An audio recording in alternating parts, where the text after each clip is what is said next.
Hi friends, പുതിയൊരു വീഡിയോയിലേക്ക് എല്ലാവർക്കും സ്വാഗതം. അക്ഷര ജയശങ്കറിനോടൊരു കാര്യം പറയാനുണ്ടെന്ന് പറഞ്ഞ് നിരഞ്ജനെ പറഞ്ഞു വിടാണ്. അങ്ങനെ ജയശങ്കറും സ്വാമിയും കാഞ്ചനയും അക്ഷരയും നിരഞ്ജനും കൂടി സംസാരിക്കുകയാണ് കേട്ടോ. എന്നിട്ട് എന്താണ് നിനക്ക് എന്നോട് പറയാനുള്ളത് എന്ന് ജയശങ്കർ അക്ഷരയോട് ചോദിക്കുമ്പോൾ അക്ഷര കുത്തുവാക്കോട് കൂടിയിട്ട് ജയശങ്കറിനോട് സംസാരിക്കുന്ന സമയത്ത് നിരഞ്ജൻ പറയാണ്, നീ വാക്കുകൾ കൊണ്ട് കസർത്ത് നടത്താതെ എന്താണ് നീ ചെയ്യാൻ പോകുന്ന നല്ല കാര്യം, അതിനെക്കുറിച്ച് പറ എന്ന് പറയുമ്പോൾ കാഞ്ചന കളിയാക്കിയിട്ട് പറയണേ, ഇവള് നല്ല കാര്യം ചെയ്യാനൊരുങ്ങി, എന്താ ഈ കേൾക്കുന്നത് എന്ന് ചോദിക്കുമ്പോൾ അക്ഷരം മിണ്ടാതെ നിൽക്കുന്ന സമയത്ത് നിരഞ്ജൻ പറയണേ, എങ്കിൽ ഞാൻ തന്നെ പറയാം എന്നും പറഞ്ഞ് നിരഞ്ജൻ കാര്യം പറയട്ടോ.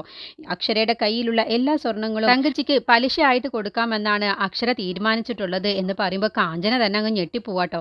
അപ്പോൾ ജയശങ്കർ പറയാണ്, വേണ്ട, അത് വേണ്ട, പിന്നീട് അവൾക്ക് ആ ഔദാര്യവും പറഞ്ഞ് മരണം വരെ എന്നെ കുത്തി നോയിപ്പിക്കാനല്ലേ, അതുകൊണ്ട് തൽക്കാലം അത് വേണ്ട.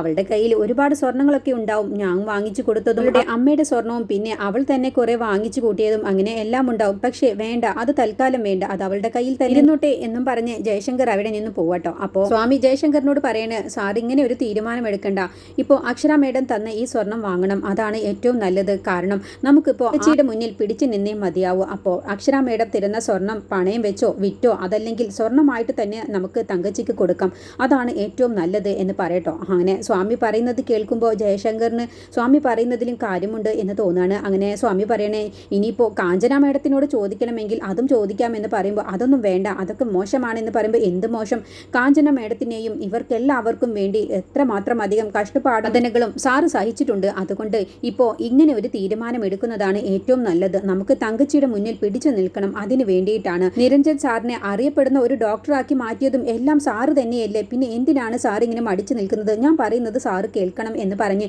പട്ടേരിക്ക് സ്വാമി വിളിക്കാൻ കേട്ടോ. എന്നിട്ട് പറയണ, ഞങ്ങൾ തൽക്കാലം ഇപ്പോൾ പലിശക്കാശിന് ഞങ്ങൾ സ്വർണം കൊടുന്നു തരാം, അതാണ് ഞങ്ങളുടെ തീരുമാനം എന്ന് പറഞ്ഞ് വിളിക്കുകയാണ്. അപ്പോൾ ജയശങ്കറിന് പിന്നെ സ്വാമി പറയുന്ന ആ വാക്കുകൾ കേൾക്കുമ്പോൾ ഒന്നും മിണ്ടാനാകുന്നില്ല. എന്ന് പിന്നെ അങ്ങനെ ഒരു തീരുമാനം തന്നെ എടുക്കാം എന്ന് സ്വാമി പറഞ്ഞതുപോലെ ജയശങ്കർ തീരുമാനിക്കണം. പിന്നീട് ഫോൺ വെച്ച ശേഷം പട്ടേരി സീതാലക്ഷ്മിയോട് സംസാരിക്കാൻ കേട്ടോ. ഇങ്ങനെ സ്വർണം തരാം എന്നുള്ള തീരുമാനമാണ് എടുത്തിട്ടുള്ളത്. സ്വാമി വിളിച്ചു പറഞ്ഞത് അക്ഷര മേഡത്തിന്റെ സ്വർണ്ണമാണെന്നാണ് കേട്ടത്. അപ്പോൾ ഇക്കാലം നമുക്ക് ആ സ്വർണ്ണങ്ങൾ വാങ്ങിക്കാം എന്ന് പറയുമ്പോൾ സീതാലക്ഷ്മി പറയാണ്, അല്ല ജയശങ്കർ, ഈ ഒരു തീരുമാനത്തിൽ എത്തണമെങ്കിൽ ജയശങ്കർ എന്തെങ്കിലും മനസ്സിൽ കണക്ക് കൂട്ടിയിട്ടുണ്ടാവും. അപ്പോൾ സ്വർണം വാങ്ങുന്നത് കൊണ്ട് നമുക്ക് എന്തെങ്കിലും ദോഷം വരുമോ എന്ന് ചോദിക്കുമ്പോൾ പട്ടേരി പറയണ, അല്ല, ഒരു ദോഷവും വരില്ല. അല്ല, ജയശങ്കറിനെ ഒരിക്കലും വിശ്വസിക്കാൻ കഴിയില്ല, അയാൾ ഒരു ബുദ്ധിരാക്ഷസനാണ്, അതുകൊണ്ട് അയാളോട് ഓരോ ചുവടുകളും വെക്കുമ്പോഴും സൂക്ഷിച്ചു വേണം എന്നൊക്കെ സീതാലക്ഷ്മി പറയട്ടോ. ഇല്ല, ഇതിലൊരു ചതിയുമില്ല, നമുക്ക് തൽക്കാലം ഇപ്പോൾ അവരുടെ കയ്യിലുള്ള സ്വർണം വാങ്ങിച്ചു വെക്കാമെന്ന് സീതാലക്ഷ്മിയോട് പട്ടേരി പറയണം. പിന്നീട് വിശാലും വക്കീലും കൂടി സംസാരിക്കുകയാണ്. തൽക്കാലം ഇപ്പോൾ നമുക്കും കൂടി ഇതിൽ സഹായിച്ചേ മതിയാവൂ. ആ സീതാലക്ഷ്മി വെല്ലുവിളിച്ചത് എൻ്റെ മുന്നിൽ വെച്ചല്ലേ വെല്ലുവിളിച്ചത്, ജയശങ്കർ എൻ്റെ ബന്ധുവല്ലേ, അതുകൊണ്ട് തൽക്കാലം ഇപ്പോൾ ജയശങ്കറിനെ രക്ഷിക്കേണ്ട ചുമതല എനിക്ക് കൂടിയുണ്ട്, അതുകൊണ്ട് എൻ്റെ കയ്യിലുള്ള ഫണ്ട് തൽക്കാലം നിരഞ്ജൻ്റെ അക്കൗണ്ടിലേക്ക് ഇട്ടുകൊടുക്കാം എന്ന് പറയുമ്പോൾ അതിന് ആദ്യം അവർക്ക് വിശാൽ സാറിൻ്റെ സഹായം വേണോ എന്നുള്ളത് അന്വേഷിക്കേണ്ടേ, അവരെങ്ങാനും നിരസിച്ചാലോ എന്ന് ചോദിക്കുമ്പോൾ അവരെ നമ്മളിപ്പോൾ സഹായിച്ച് മതിയാവും, ജയശങ്കർ എൻ്റെ അമ്മാവൻ കൂടിയല്ലേ, അതുകൊണ്ട് തൽക്കാലം ഇപ്പോൾ സീതാലക്ഷ്മിയുടെ ഈ ഒരു ചതിയിൽ നിന്നും ജയശങ്കറിനെ രക്ഷപ്പെടുത്തണം, ഇതിനുള്ള വഴിയാണ് ഞാനിപ്പോൾ ചിന്തിക്കുന്നത് എന്ന് പറഞ്ഞു നിൽക്കുന്ന ആ സമയത്താണ് കാഞ്ചന വിശാലിൻ്റെ ഫോണിലേക്ക് വിളിക്കുന്നത്. എന്നിട്ട് എന്താ അമ്മേ പറയൂ എന്ന് പറയുമ്പോൾ വീണ്ടും സീതാലക്ഷ്മി അവിടെ വന്ന് പ്രശ്നമുണ്ടാക്കിയോ എന്ന് ചോദിക്കുമ്പോൾ അല്ല, ഇപ്പോൾ അക്ഷര ഒരു തീരുമാനം എടുത്തിട്ടുണ്ട്, അക്ഷരയുടെ കയ്യിലുള്ള സ്വർണ്ണങ്ങളെല്ലാം സീതാലക്ഷ്മിക്ക് തൽക്കാലം പലിശയായിട്ട് കൊടുക്കാമെന്നാണ് തീരുമാനിച്ചിട്ടുള്ളത് എന്ന് പറയുമ്പോൾ വിശാല് തന്നെ അതിശയിച്ചു പോവാണ്. കാഞ്ചന പറയണേ, ആ മോഡലുകാരി ഇങ്ങനെ ഒരു തീരുമാനം എടുക്കുമെന്നുള്ളത് ഞാൻ പ്രതീക്ഷിച്ചില്ല എന്ന് പറയുമ്പോൾ വിശാല് പറയണേ, തൽക്കാലം അക്ഷരയുടെ സ്വർണ്ണങ്ങളൊന്നും കൊടുക്കണ്ട, തൽക്കാലം ഇപ്പോൾ ഞാൻ അവരെ സഹായിക്കാമെന്നാണ് കരുതുന്നത് എന്ന് പറയട്ടോ. കാഞ്ചന ചോദിക്കുകയാണ്, നമ്മുടെ സഹായം അതിന് അവർ സ്വീകരിക്കുമോ എന്ന് പറയുന്ന സമയത്ത് നമുക്ക് എന്തായാലും അവർക്ക് 50 ലക്ഷം രൂപയുടെ ഒരു ബാധ്യതയുണ്ടല്ലോ, നമ്മളല്ലേ അവരുടെ 50 ലക്ഷം രൂപ തട്ടിമാറ്റിയത്, അതിനെക്കുറിച്ച് എനിക്കും അമ്മയ്ക്കുമല്ലേ അറിയത്തുള്ളൂ എന്ന് പറയട്ടോ. അപ്പോൾ അത് മോൻ പറഞ്ഞത് ശരിയാണ്, എങ്കിൽ നീ ഒന്ന് നോക്ക്, നീ ഒന്ന് നിരഞ്ജന് അയച്ചു കൊടുത്തു നോക്ക്, നിരഞ്ജനുമായിട്ടൊന്ന് സംസാരിച്ച് നോക്ക് എന്നൊക്കെ കാഞ്ചന പറയണേ. പിന്നെ കയ്യിലുള്ള സ്വർണ്ണങ്ങൾ തൽക്കാലം ഇപ്പോൾ ഒന്നും ചെയ്യേണ്ട, അത് ശ്രുതിമോൾക്ക് കൂടി അവകാശപ്പെട്ടതാണെന്ന് കാഞ്ചന പറയണേ. അങ്ങനെ ഫോൺ വെച്ച ശേഷം കാഞ്ചന നേരെ നിരഞ്ജൻ്റെയും അക്ഷരയുടെയും റൂമിലേക്ക് ചെല്ലാൻ കേട്ടോ. ഈ സമയം അക്ഷരയും നിരഞ്ജനും കൂടി സംസാരിക്കുകയാണ്. അപ്പോൾ അക്ഷരയാണെങ്കിലോ സ്വർണ്ണങ്ങളൊക്കെ എടുത്ത് വിഷമത്തോട് കൂടിയിട്ട് ഇങ്ങനെ നോക്കിയോണ്ടിരിക്കുകയാണ് കേട്ടോ. അപ്പോൾ നിരഞ്ജൻ പറയണേ, നീ എന്തിനാ അക്ഷര ഇതൊക്കെ എടുത്ത് നോക്കുന്നത്, നീ അത് എടുത്ത് വെക്കുക എന്ന് പറയുന്ന സമയത്ത് ഞാനിത് ദുബായിൽ പോയിട്ട് വരുന്ന സമയത്ത് എനിക്ക് ആദ്യം കിട്ടിയ പൈസയിൽ നിന്നും വാങ്ങിയതാണ് ഈ മാല എന്ന് കരഞ്ഞുകൊണ്ടാണ് കേട്ടോ നിരഞ്ജനോട് അക്ഷര പറയുന്നത്. എന്നിട്ട് പിന്നെ അടുത്ത മാല എടുത്തിട്ട് ഇത് എൻ്റെ അമ്മയുടെ മാലയാണ്, എൻ്റെ അമ്മ എപ്പോഴും അണിയുന്നതായിട്ടാണ് എൻ്റെ ഓർമ്മയിലുള്ളത്, എൻ്റെ അമ്മ ഈ മാല അണിയാത്ത ഒരു ദിവസം പോലും എൻ്റെ ഓർമ്മയിലില്ല എന്നൊക്കെ എന്നൊക്കെ വിഷമത്തിൽ പറയുന്ന സമയത്താണ് അവിടേക്ക് കാഞ്ചന വരുന്നത്. എന്നിട്ട് കാഞ്ചന പറയണ, അക്ഷരെ നീ സ്വർണ്ണങ്ങളൊക്കെ നീ വിട്ടുകൊടുക്കേണ്ടി വരുമോ ആ തങ്കച്ചിക്ക് എന്നുള്ളത് ആലോചിച്ചിരിക്കുകയാണോ, വിഷമിച്ചിരിക്കുകയാണോ എന്നൊക്കെ ഒരു കളിയാക്കിയ മട്ടിൽ അക്ഷരയോട് ചോദിക്കുന്ന സമയത്ത് അക്ഷര അങ്ങ് ദേഷ്യപ്പെട്ടിട്ട് പറയണേ, എന്തിനാണ് ഇപ്പോൾ അപ്പച്ചി ഇവിടേക്ക് വന്നത് എന്നങ്ങ് ചോദിക്കുമ്പോൾ, ഞാൻ നിനക്ക് ഒരു ഉപകാരമുള്ള കാര്യം പറയാൻ വേണ്ടി വന്നതാണ് എന്ന് പറയട്ടോ. എനിക്ക് ഉപകാരമുള്ള കാര്യം എന്താണാവോ അപ്പച്ചി ഉദ്ദേശിച്ചത് എന്ന് ചോദിക്കും. വിശാൽ പറഞ്ഞ കാര്യം അങ്ങ് പറയണേ, ഞാൻ വിശാലിനോട് ഇവിടെ ഉണ്ടായ സംഭവത്തെക്കുറിച്ചൊക്കെ സംസാരിച്ചിരുന്നു. അപ്പോൾ വിശാൽ പറഞ്ഞത് നിങ്ങളെ സഹായിക്കാൻ വിശാലിന് മനസ്സുണ്ടെന്നാണ്, നിങ്ങൾക്ക് വേണ്ട പൈസയൊക്കെ വിശാൽ തന്നോളാം എന്നാണ് എന്നോട് പറഞ്ഞത്. അത് കേട്ടപ്പോൾ അക്ഷരയ്ക്ക് അങ്ങ് ദേഷ്യം വരാട്ടോ. എന്നിട്ട് അക്ഷര പറയണ, തൽക്കാലം അപ്പച്ചിയുടെ മകന്റെ ഒരു സഹായവും ഇവിടെ ആവശ്യമില്ല. അത് കേട്ടപ്പോൾ അപ്പച്ചി പറയണ, അല്ല അക്ഷര, നിന്റെ കയ്യിലുള്ള സ്വർണ്ണങ്ങളൊക്കെ ഇപ്പോൾ ശ്രുതിമോൾക്ക് കൂടി അവകാശപ്പെട്ടതല്ലേ എന്ന് പറയുന്ന സമയത്ത് അക്ഷര പറയണേ, എൻ്റെ മോൾക്ക് വേണ്ട ആഭരണങ്ങളെല്ലാം അവളുടെ അച്ഛൻ ഡോക്ടർ നിരഞ്ജൻ വാങ്ങിച്ചു കൊടുത്തോളും, അല്ലാതെ അപ്പച്ചിയുടെ മോന്റെ സഹായമൊന്നും തൽക്കാലം ഇവിടെ ആവശ്യമില്ല എന്ന് അക്ഷര ദേഷ്യത്തിൽ പറയട്ടോ. അപ്പോൾ കാഞ്ചന ചോദിക്കുകയാണ്, അല്ല നിരഞ്ജ, നിന്റെ അഭിപ്രായം എന്താണെന്ന് ചോദിക്കുമ്പോൾ, എനിക്കും അക്ഷരയുടെ അതേ അഭിപ്രായമാണ് അപ്പച്ചി പറയാനുള്ളത് എന്ന് പറയുമ്പോൾ കാഞ്ചനയ്ക്ക് ദേഷ്യം പിടിച്ചിട്ട് അവിടെ നിന്നാണ് പോവട്ടെ. എന്നിട്ട് കാഞ്ചന മനസ്സിൽ ചിന്തിക്കുകയാണ്, വേണ്ടെങ്കിൽ വേണ്ട, ആ കുതിരവാലിയുടെ ആഭരണങ്ങൾ മുഴുവനും പോവണം, അത്രയ്ക്കുണ്ട് അഹങ്കാരം, സഹായിക്കാൻ ചെന്ന എന്നെ വേണമല്ലോ പറയാനേ എന്നും പറഞ്ഞ് ദേഷ്യത്തിൽ മനസ്സിൽ ഓരോന്ന് ചിന്തിച്ച് അപ്പച്ചി അവിടെ നിന്ന് പോകണം. എന്നിട്ട് അക്ഷര പറയണ, അപ്പച്ചിയുടെയും മോന്റെയും മനസ്സിൽ എന്തെങ്കിലും ദുരുദോഷം ഉണ്ടാവും എന്ന് പറയുമ്പോൾ നിരഞ്ജ പറയണ, അങ്ങനെ ആവില്ല, വിശാലിന് ഒരുപാട് മാറ്റം വന്നിട്ടുണ്ട്, വിശാൽ നല്ല മനസ്സോടെ ആവും ഇങ്ങനെ ചെയ്യാമെന്ന് ഉദ്ദേശിച്ചിട്ടുണ്ടാവുക എന്ന് പറയുമ്പോൾ അക്ഷര പറയണ, എന്ത് ഉദ്ദേശമാണെങ്കിലും അവരുടെ സഹായം വേണ്ട എന്ന് പറയട്ടോ. അപ്പോൾ നിരഞ്ജ പറയണ, അത് നമ്മൾ വേണ്ട എന്ന് പറഞ്ഞല്ലോ, ഇനിയിപ്പോൾ അതിനെക്കുറിച്ച് സംസാരിക്കേണ്ട എന്ന് പറയണ.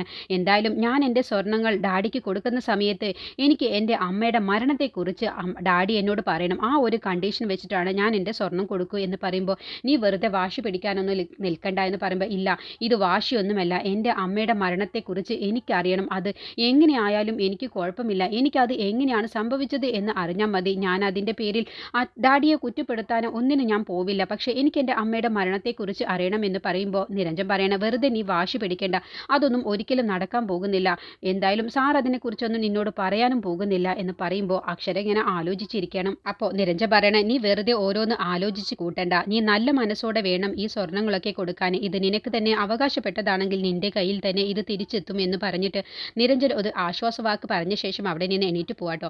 പിറ്റേ ദിവസം രാവിലെ ദേവിക മനോഹരനെ കാണാൻ വേണ്ടി ജയിലിലേക്ക് പോകാൻ വേണ്ടി നിൽക്കാണ്. ഈ സമയം പാർവതിയും മുത്തശ്ശിയും ശരത്തും കൂടി സംസാരിക്കാൻ കേട്ടോ. അങ്ങനെ ദേവിക മനോഹരനെ കാണാൻ വേണ്ടി പോവാണ്. അമ്മയുണ്ടോ എന്ന് പാർവതിയോട് ചോദിക്കുമ്പോൾ ഞാനില്ല എന്ന് പാർവതി ദേഷ്യത്തിൽ പറയട്ടോ. അപ്പോൾ ശരത്ത് ചോദിക്കാണ്, അല്ല സിദ്ധാർത്ഥും കൂടി ഉണ്ടാവും നിന്റെ കൂടെ കളിയാക്കിയ മട്ടിൽ ചോദിക്കാട്ടോ. എന്നിട്ട് ശരത്ത് പറയാണ്, ഈ ഗ്യാപ്പിൽ ഇപ്പോൾ രണ്ടുപേർക്കും കൂടി ഒരു ഉല്ലാസയാത്രയായി, ആന ചെരിഞ്ഞാൽ എന്താ ആറാട്ട് നടന്നാൽ പോരെ എന്നങ്ങ് ചോദിച്ചതോടുകൂടി ദേവിക ദേഷ്യം വരെയാണ്. അപ്പോൾ ദേവിക പറയണേ, നീ ഇപ്പൊ ഈ പറഞ്ഞ വഷളത്തരത്തിന് നിന്റെ കാരണം നോക്കി ഒന്നങ്ങ് പൊട്ടിക്കുകയാണ് വേണ്ടത്, അതും ചെരിപ്പ് കൊണ്ടാണ് വേണ്ടത്, പക്ഷേ ഇവിടെ ഇപ്പോൾ അമ്മയും മുത്തശ്ശിയും ഇരിക്കുന്നത് കൊണ്ടാണ് ഞാനത് ചെയ്യാത്തത് എന്നും പറഞ്ഞ് ദേവിക നേരെ മനോഹരനെ കാണാൻ വേണ്ടി ജയിലിലേക്ക് പോവാണ് കേട്ടോ.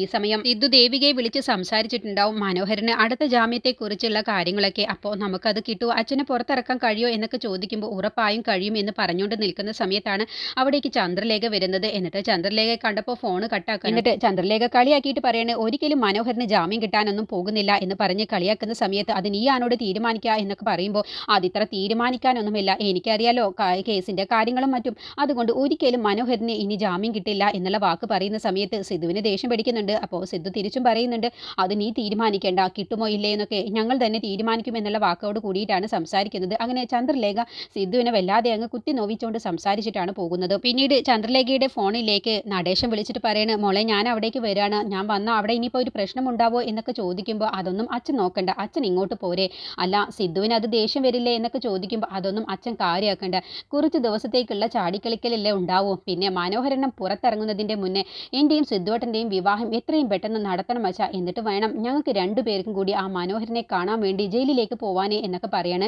അങ്ങനെ നടേശൻ അവിടേക്ക് വരികയാണ് എന്ന് പറഞ്ഞ് ഫോൺ വെക്കാണ്ട്. അപ്പോഴത്തേക്കും അവിടേക്ക് പ്രേമ വരികയാണ്. എന്താണ് മോളെ എന്ന് ചോദിക്കുമ്പോൾ അച്ഛൻ ഇവിടേക്ക് വരുന്നുണ്ട്, ഇനിയിപ്പോൾ അച്ഛൻ അവിടെ വന്നാൽ വല്ല പ്രശ്നവും ഉണ്ടാവോ എന്നൊക്കെ ചോദിക്കുമ്പോൾ പ്രേമ പറയണേ, ഒരു പ്രശ്നവും ഉണ്ടാവില്ല, മോള് ധൈര്യമായിട്ട് അച്ഛനോട് ഇവിടേക്ക് വരാൻ വേണ്ടി പറ എന്ന് പറഞ്ഞുകൊണ്ട് നിൽക്കുന്ന ആ സമയത്താണ് രംഗൻ അവിടേക്ക് വരുന്നത്.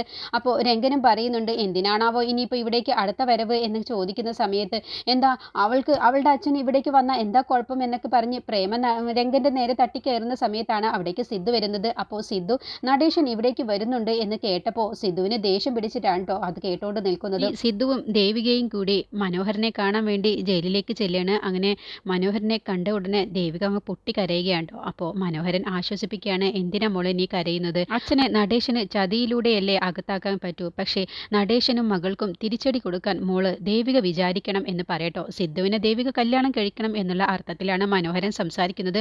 അത് കേൾക്കുന്ന സമയത്ത് ദേവികയുടെ മനസ്സിൽ നടേശനും മകൾക്കും ഒരു തിരിച്ചടി കൊടുക്കണം എന്നുള്ള ചിന്ത വരികയാണ്. അങ്ങനെ ഇനി ദേവിക അവർക്ക് തിരിച്ചടി കൊടുക്കാൻ വേണ്ടി ഇനി സിദ്ധുവിനെ കല്യാണം കഴിക്കാൻ സമ്മതിക്കും. അങ്ങനെ ദേവിക നടേശനും മകൾക്കും നല്ലൊരു തിരിച്ചടി തന്നെയാണ് കൊടുക്കുന്നത്. അത് ഇനി നിത്യ എണീറ്റ ശേഷമാണ് ദേവികയുടെയും സിദ്ധുവിന്റെയും വിവാഹമൊക്കെ ഉണ്ടാവും. ഈ സമയം നിരഞ്ജനോട് അക്ഷര കരഞ്ഞുകൊണ്ട് പറയാണ്, നമ്മുടെ വീട് ഉറപ്പായും ആ തങ്കച്ച് കൈയടക്കും. ഇനിയിപ്പോൾ തൽക്കാലം നമുക്ക് അവരുടെ പലിശ പൈസ കൊടുത്ത് പിടിച്ചു നിൽക്കാൻ കഴിയുമെങ്കിലും അവർ ഇന്നല്ലെങ്കിൽ നാളെ നമ്മുടെ വീട് സ്വന്തമാക്കും. അത് കഴിഞ്ഞാൽ പിന്നെ നമ്മൾ എവിടേക്ക് പോകും എന്നൊക്കെയുള്ള കാര്യമൊക്കെ അക്ഷര പൊട്ടിക്കരഞ്ഞുകൊണ്ട് നിരഞ്ജന്റെ മുന്നിൽ പറയുന്ന സമയത്ത് നിരഞ്ജൻ അക്ഷരയോട് പറയും, എന്തിനാണ് അക്ഷര നീ ഇങ്ങനെ വിഷമിക്കുന്നത്? നമുക്ക് നമ്മുടെ സാമ്പ്രാണി കൂടിയുണ്ടല്ലോ, അവിടേക്ക് പോകുമെന്ന് പറയട്ടോ. ഈ സമയം പൊന്നുമണിയുടെ സ്വഭാവത്തിൽ വ്യത്യാസം വന്നതുകൊണ്ട് തന്നെ നിരഞ്ജന്റെ അമ്മയോട് സ്വത്തിനെ കുറിച്ച് പറയാണ്. ഈ വീട് ഇപ്പോൾ മാഷേട്ടനും ഭാര്യയും കൂടി കയ്യേറുമോ എന്നുള്ള കാര്യത്തെക്കുറിച്ച് പറയാണ്. അങ്ങനെ ഇക്കാര്യം ഇനി നിരഞ്ജനോട് അമ്മ വിളിച്ച് പറയട്ടോ. അതുകൂടി നിരഞ്ജന് വല്ലാത്ത വിഷമം വരികയാണ് കേട്ടോ. അങ്ങനെ നിരഞ്ജൻ ഇനി അമ്മയുടെ അടുത്തേക്ക് ചെല്ലും. എന്നിട്ട് പൊന്നുമണിയുടെ കയ്യിൽ ആധാരം വെച്ച് കൊടുക്കൂട്ടോ. എന്നിട്ട് പറയും സങ്കടത്തോട് കൂടിയിട്ട്, പക്ഷേ മുഖത്ത് അത് കാണിക്കാത്ത ഭാവത്തിൽ പുഞ്ചിരിയോട് കൂടി പൊന്നുമണിയോട് പറയും, മാഷേട്ടൻ ഒരിക്കലും ഇത് കയ്യേറാൻ വരില്ല എന്ന് പറഞ്ഞ് ആധാരം പൊന്നുമണിയുടെ കയ്യിൽ വെച്ച് കൊടുത്ത് അങ്ങ് പോവാണ് കേട്ടോ. അപ്പോഴൊക്കെ പൊന്നുമണിയുടെ സ്വഭാവത്തിൽ ഒരു കൂസലും ഇല്ലാതെയാണ് നിരഞ്ജന്റെ മുന്നിൽ ഭാവത്തോടെയാണ് നിൽക്കുന്നത്. അതൊക്കെ കാണുന്ന സമയത്ത് അക്ഷരയ്ക്ക് വല്ലാത്ത സങ്കടം വരികയാണ്. അപ്പോൾ അക്ഷരം മനസ്സിൽ ചിന്തിക്കുകയാണ് നിരഞ്ജനെ കുറിച്ച് എത്രമാത്രം അധികം പൊന്നുമണിക്ക് വേണ്ടി കഷ്ടപ്പെട്ടിട്ടുണ്ട്. എന്നിട്ടിപ്പോൾ പൊന്നുമണി പെരുമാറുന്നത് കണ്ടില്ലേ? എന്നിട്ട് ആ ഒരു ദേഷ്യം പോലും നിരഞ്ജൻ മണിയോട് കാണിക്കുന്നില്ലല്ലോ. അപ്പോഴും നിരഞ്ജൻ നല്ല സ്നേഹത്തോടു കൂടിയാണ് സംസാരിക്കുന്നതും പെരുമാറുന്നതും എന്നൊക്കെ അക്ഷരം മനസ്സിൽ ചിന്തിക്കാൻ കേട്ടോ. അങ്ങനെ നിരഞ്ജനെ കുറിച്ച് ഓരോ ദിവസം അടുക്കും തോറും അക്ഷരയ്ക്ക് കൂടുതൽ കൂടുതൽ മനസ്സിലാവുകയും നിരഞ്ജനെ സ്നേഹിക്കുകയും ചെയ്യുകയാണ്.